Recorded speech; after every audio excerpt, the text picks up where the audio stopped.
अस्सलाम वालेकुम my YouTube family, कैसे हैं आप सब लोग। उम्मीद करती हूँ सब ठीक ठाक खुशहाल और सेहतमंद होंगे।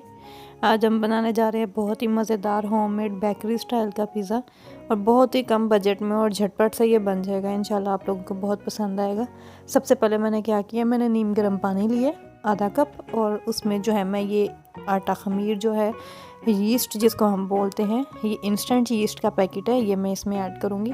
एक पैकेट तकरीबन ये जो है ना ये आधा किलो से किलो के दरमियान मैदे में ऐड हो जाता है और इसको नीम गर्म पानी में ऐड किया है मैंने इसको, ताकि हम लोग थोड़ा इसको पहले रेज़ कर सकें ताकि हमारी जो डो है वो अच्छे से फूले। अब इसमें मैं जो है ना वो 1 चम्मच चीनी का ऐड किया है। चीनी ऐड लाजमी आपने करनी है, अदरवाइज़ जो आटा खमीर है वो अपना जो है ना असर नहीं दिखाएगा जल्दी।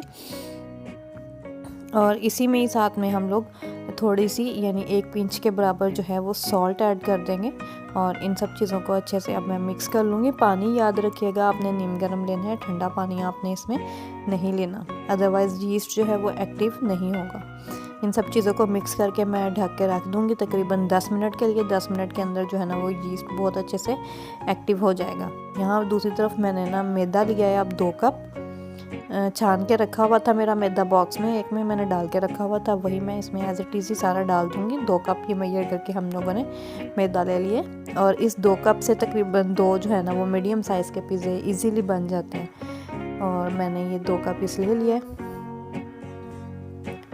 इसमें अब हम लोग बाकी कुछ इंग्रेडिएंट्स ऐड करते जाएंगे अपने बारी बारी। 2 कप मैदा है और इसमें हाफ़ चम्मच जो है ना वो हाफ़ चम्मच से भी थोड़ी कम ही मैं अजवाइन ऐड करूँगी।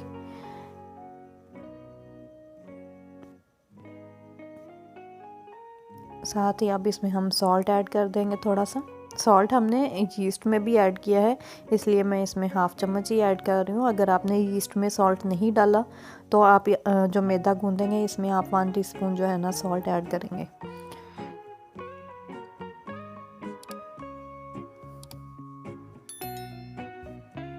थोड़ा सा मैं इसमें तकरीबन 2 चम्मच के बराबर जो है ना वो कुकिंग ऑयल ऐड करूँगी। अच्छा, यहाँ एक क्वेश्चन होता है कि हम इसमें घी भी ऐड कर सकते हैं, तो हम इसमें घी ऐड नहीं कर सकते हैं। घी हम लोग तब ऐड करते हैं जब हमें समोसा पट्टी वाली डो बनानी हो, तब हम लोग जो है ना घी ऐड करते हैं ताकि वो एक बाइंडिंग अच्छी हो सके। इसमें हम लोग ऑयल ही ऐड करेंगे और साथ ही मैंने इसमें जो अपना यीस्ट हमने बना के रखा हुआ था वो मैंने ऐड कर दिया है। इसमें नीम गर्म पानी में था वो और हम लोग इसे अच्छे से मिक्स कर लेंगे। अच्छा, यहाँ हमें जो है ना वो मैदा आप लोगों को लग रहा होगा कि बहुत ही मैसी सा हैंड्स के साथ स्टिकी होने वाला है। जितना हम लोग इसको गूंथते जाएंगे अच्छे से हाथों के साथ, उतना ही ये जो है ना मुलायम होता जाएगा और हमारे हाथों से और बर्तन से जो है ना सफाई इसकी होती जाएगी ईज़िली। ये अभी आपको इस तरह से सिर्फ लग रहा है। मैं इसमें अब क्या करूँगी, हल्का हल्का नीम गर्म पानी जो है वो ऐड करती जाऊँगी, जितनी मुझे ज़रूरत है सिर्फ उतना। एकदम से बहुत ज़्यादा नीम गर्म पानी हम लोग इसमें ऐड नहीं करेंगे, वरना ये डो जो है वो पतली हो जाएगी। हमें बिल्कुल ऐसे ही इसको गूंदना है जैसे हम लोग आटा गूंदते हैं। आटा थोड़ा मेरा जो जैसे मैं आटा गूंदती हूँ तो थोड़ा सख्त होता है, लेकिन इसको हम लोगों ने हल्का सा नरम ही रखना है। और ये देखेंगे इतना नरम होना चाहिए कि फिंगर आप इसमें जब अपनी दबाते हैं तो वो आटा जो है, मैदा जो है हमारा, वो वापस अपनी शेप में दोबारा से वापस आ जाए। और आटा इस तरह से मैंने गूंद लिया है, आप देख रहे होंगे परात भी बहुत अच्छे से साफ़ हुई हुई है इस टाइम पर। अब मैंने यहाँ पर एक एयर टाइट बॉक्स लिया है, थोड़े बड़े साइज़ का आपने बॉक्स लेना है क्योंकि हम लोगों ने ये जो मैदा गूंदा है इसने अभी राइज़ होना है। और इसको जो है मैं थोड़ा सा ऑयलिंग कर लूँगी ब्रश की मदद से। वो इसलिए हम लोग कर रहे हैं कि ये बॉक्स में जो है ना वो स्टिकी ना हो जाए। अगर हम लोग ऑयलिंग नहीं करेंगे तो जब ये रेज़ होगा तो क्या होगा कि बॉक्स के साथ ज़्यादा मटेरियल लगा हुआ रह जाएगा और बिल्कुल ही साथ चिपका हुआ ज़ाया जाएगा वो सारा। इसलिए पहले से हमने थोड़ा सा ऑयलिंग कर लिया इसमें और इसके ऊपर भी जो है ना मैं हल्का हल्का ऑयल लगा दूँगी। वही जो ब्रश ऑयल वाला था मैंने उसी के साथ ही हल्का हल्का एक एक जो है ना टिप टिप करके उसके ऊपर लगा दिया, ताकि ऑयलिंग उसके ऊपर जो है ना वो सिकरी जिसे हम बोलते हैं या खुश्की जिसे हम बोलते हैं मैदे के ऊपर, वो ना आए। अब हम लोग फ़ौरन जो है ना मैंने इसको तकरीबन 2 घंटे के लिए ओवन में रख दिया मैदे को। और यहाँ मैं पिज़्ज़ा सॉस रेडी करूँगी। पिज़्ज़ा सॉस रेडी करने के लिए मेरे पास टोमेटो पेस्ट फ्रेश नहीं था, तो मैंने ये फ्रीज़ किए हुए टोमेटो पेस्ट के जो क्यूब्स बनाए होते हैं वो मैं इसमें ऐड कर रही हूँ। ये तकरीबन 3 से 4 जो है ना टमाटो के प्यूरी आप जो घर में बनाते हैं ब्लेंडर में आप ब्लेंड कर लें, वो आप लोगों ने बनानी है। साथ में मैंने इसमें थोड़ा सा ऑयल डाला है, 1 चम्मच में इसमें सॉल्ट ऐड कर रही हूँ। अच्छा, मेरे पास ये फ्रीज़ किया हुआ था इसलिए मैंने सारे स्पाइसेस साथ ही ऐड करती जा रही हूँ, क्योंकि इसको जो है ना मेल्ट होने में भी अभी टाइम लगेगा। अगर आपके पास फ्रेश हो तो आप पहले उसे अच्छे से पका लें, फिर आप इसमें स्पाइसेस ऐड करें। अच्छा, मैंने यहाँ पर आप साथ ही हाफ़ चम्मच जो है वो रेड चिली पाउडर और हाफ़ चम्मच ब्लैक पेपर पाउडर और हाफ़ चम्मच ही चिली फ्लेक्स के ऐड कर दिए। और इन सब चीज़ों को ऐड करने के बाद जो है मैं इसमें चिली गार्लिक पाउडर भी ऐड करूँगी, थोड़ा सा, बिल्कुल 1 पिंच के बराबर ही, टेस्ट के अकॉर्डिंगली हम लोग ऐड करेंगे। अगर आपको चिली गार्लिक मैं बोल रही हूँ, जिंजर गार्लिक पाउडर जो है पसंद नहीं है तो आप इसको स्किप कर दें। जब तक पिज़्ज़ा सॉस रेडी हो रही है हम लोग देखते हैं हमारी डो रेज़ हो चुकी है। तो ये देखेंगे बहुत अच्छे से डबल साइज़ में हो चुकी है। इसको हल्का हल्का पंच करेंगे, इसकी एयर जो है वो सारी ख़त्म होती जाएगी इसमें से, और ये कुछ इस तरह से हमारी जो है ना अब डो रेडी हो चुकी है। मैंने हाफ़ डो ली है यहाँ पर, सारी डो मैं नहीं ले रही हूँ। हाफ़ डो लेके मैंने उसको हल्का सा स्प्रिंकल कर लिया पहले मैदे को मैंने अपनी सरफेस के ऊपर, और अब इसको जो है मैं एक दफ़ा और नीट करूँगी ताकि ये अच्छे से इस जो है ना एक पेड़े की शक्ल में बन जाए। जब ये अच्छे से पेड़ा बन जाएगा तो मैं हाथों की मदद से इसको थोड़ा सा फैलाऊंगी। पहले मैदा लाजमी हमने स्प्रिंकल करना है सरफेस पर, अदरवाइज़ ये साथ चिपक जाएगी और ये बहुत स्टिकी सी इस टाइम पर बनी हुई है। ये वापस जो है ना अपनी जगह पर बहुत जल्दी से आ रही है, इसलिए हम लोग इसको हल्का हल्का जो है ना वो बेलते रहेंगे। और ये जो है मैं अपने एक पैन में बनाऊंगी, तो मैं अपने पैन के साइज़ का जो इसका जो है ना डो का साइज़ रखूंगी।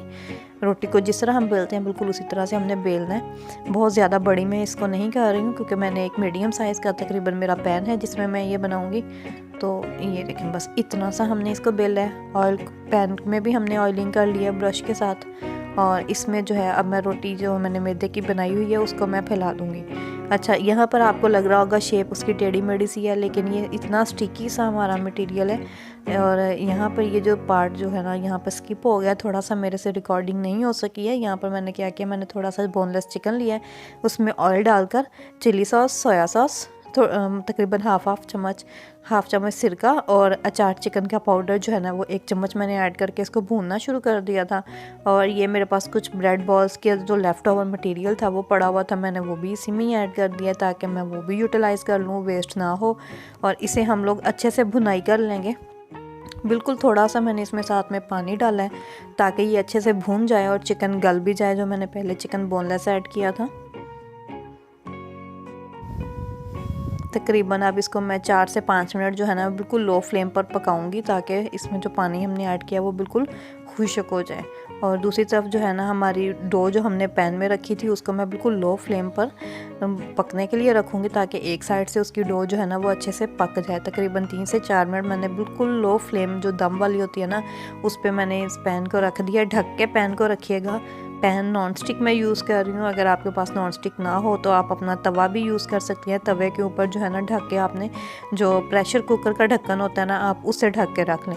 मैंने तो पैन के ऊपर ढक्कन था तो उसी को ऊपर लगा दिया। अच्छा, यहाँ अब मैंने साइड चेंज कर दिया, एक साइड से जो पका हुआ था उसको मैंने ऊपर वाली साइड पर करके जो पिज़्ज़ा सॉस मैंने रेडी की थी उसकी आप कंसिस्टेंसी चेक कर लें। मैंने ब्रश की मदद से, आप लोग चम्मच की मदद से भी इसके ऊपर सारे अच्छे से स्प्रेड कर सकते हैं। अच्छा, मुझे थोड़ा सा स्पाइसी चाहिए था और कुछ मुझे वैसे भी स्पाइसेस जो है ना वो ज़्यादा पसंद है, इसलिए मैं पिज़्ज़ा सॉस ज़्यादा सारी लगा रही हूँ। अगर आपको कम पसंद हो तो आप कम भी ऐड कर सकते हैं, अपनी पसंद के अकॉर्डिंगली आप इसको कम या ज़्यादा कर सकते हैं। मैंने ज़्यादा सारी इसीलिए लगाई है बिकॉज़ मुझे ज़्यादा सारी पसंद है। इसको हम लोगों ने पिज़्ज़ा सॉस पहले लगाई है, इसके ऊपर अब मैं थोड़ा सा चीज़ जो है वो मैंने अच्छे से जो है ना उसको शेडर किया हुआ था वो मैं इसके ऊपर लगाऊंगी। बहुत कम सा हम लोग चीज़ डालेंगे, अभी बहुत ज़्यादा मैं चीज़ को नहीं बना रही हूँ क्योंकि ये बेकरी स्टाइल का होगा तो बेकरी स्टाइल में ज़्यादा चीज़ ऐड नहीं होती है। यहाँ मैंने चेडर चीज़ ली है, मेरे पास चेडर चीज़ ही घर में मौजूद थी। अगर आपके पास मोज़रेला चीज़ हो तो आप वो इसमें ऐड करें, उससे जो है ना ज़्यादा इसकी अच्छी एक लेयर सी बन जाती है चीज़ से। तो आप लोग मोज़रेला चीज़ जो है वो पिज़्ज़ा के लिए यूज़ करें, या पिज़्ज़ा चीज़ हमें मिल जाती है, आप वो यूज़ कर सकते हैं, वो भी बहुत अच्छी होती है। अच्छा, ये ऐड करने के बाद जो हमारा चिकन रेडी हुआ था, मैं वो इसमें ऐड करती जा रही हूँ। चिकन के क्यूब्स जो है ना वो मैं थोड़े थोड़े तोड़ के, जो बहुत बड़े थे उन्हें तोड़ रही हूँ, जो छोटे हैं वो वैसे ही एज इट इज़ इसमें रखती जा रही हूँ। इस तरह से पूरे हम लोगों ने डो के ऊपर जो है ना वो अपना चिकन फैला देना है।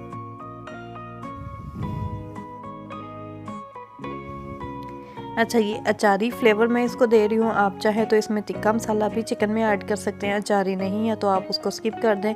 अगर कोई मसाला भी नहीं है तो आप घर के नमक मिर्च मसाले जो है ना वही ऐड कर दें, आप उनसे भी इसका जो है ना टेस्ट बहुत अच्छा सा बन जाएगा।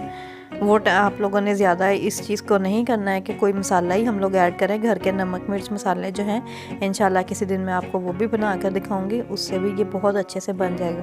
पूरे पिज़्ज़े की डो पर मैंने चिकन स्प्रेड कर दिया है और अब मैं इसके ऊपर चीज़ जो है ना वो फैला दूँगी। अच्छा, मेरा चीज़ जो है ना ये मैंने जब श्रेड किया तो ये बाहर ही पड़ा हुआ था, तो इसलिए ज़रा नरम सा हुआ है। आप इसको थोड़ी देर फ्रीज़र में रख दें ताकि ये थोड़ा हार्ड हो जाए, और हार्ड हुआ हुआ जो है ना वो अच्छे से स्प्रिंकल हो जाएगा इसके ऊपर। और सारा चीज़ जो है वो मैंने अच्छे से इसके ऊपर फैला दिया है। और इसके साथ ही मैं इसको थोड़ा सा कलर देने के लिए जो है ना ग्रीन चिलीज़ मैंने लंबाई में कट की हुई थी वो मैं इसमें ऐड कर रही हूँ। और ये थोड़ा सा चीज़ क्यूब्स की शक्ल में कट किया हुआ रखा था, ये भी मैंने इसके ऊपर ही लगा दिया है ताकि अच्छा सा चीज़ी सा इसका फ्लेवर हो जाए।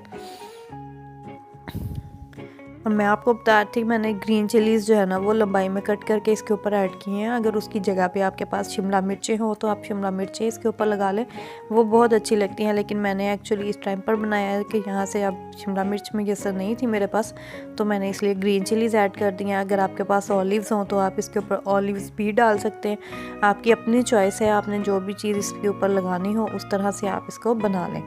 और इस तरह से मैंने इसको पहले से सारा तैयार करने के बाद अब मैं ढक के रख दूँगी। तकरीबन इसको बिल्कुल लो फ्लेम पर मैं 3 से 4 मिनट जो है ना वो पहले इसको फ्लेम पैन में ही पकाऊंगी। और उसके बाद हम लोग इसको 1 से 2 मिनट जो है ना वो ओवन में लगाएंगे टाइम इसको। अगर आप ओवन में नहीं लगाना चाहते हैं तो आप इसी को तकरीबन 6 से 7 मिनट बिल्कुल लो फ्लेम पर पका लें। और इसके ऊपर जो होल है वो मैं बंद कर दूँगी। और 3 से 4 मिनट के बाद जो है ना इसको मैं अब चेक करूँगी।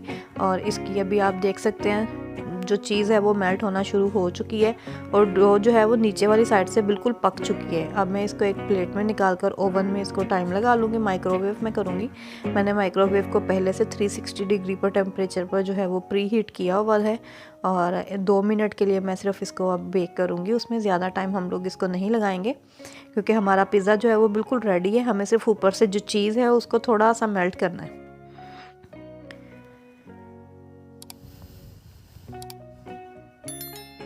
आप लोग इस तरह से घर में बनाएं, आप लोगों को बहुत पसंद आएगा और बहुत ही लो बजट में आपका बन जाएगा। बाज़ार से आप यही पिज़्ज़ा लेने जाएं तो तकरीबन 800-900 का आपका बनता है। और ये जो है मैं आपको टोटल अगर इसकी कॉस्ट बताऊं तो ये मुझे 200 to 300 के दरमियान में ये पिज़्ज़ा पड़ा है। एक मीडियम साइज़ का पिज़्ज़ा है, एक तो घर का बना हुआ है, हाइजीनिक है, मुझे इस तरह से बहुत ज़्यादा पसंद है। आप लोग भी ट्राई कीजिएगा, मुझे दुआओं में याद रखिएगा। अल्लाह हाफिज़।